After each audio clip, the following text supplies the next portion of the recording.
بسم الله الرحمن الرحيم.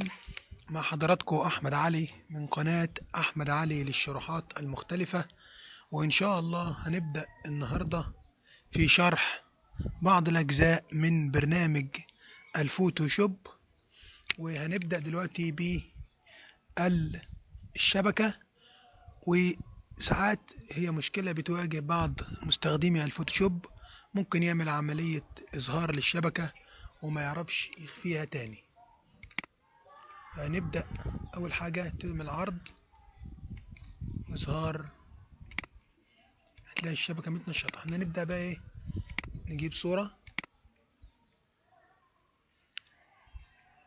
صورة من الديسكتوب أو من الجهاز عندك، الجهاز بس عشان لسه فاتح. فهيت نجيب صورة ولتكن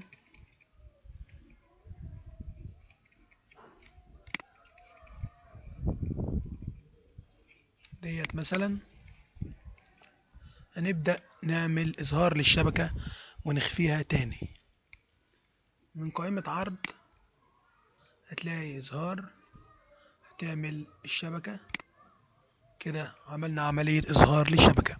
طيب لو عايزين نخفيها، من نفس عرض برضو إظهار، عملية إخفاء للشبكة.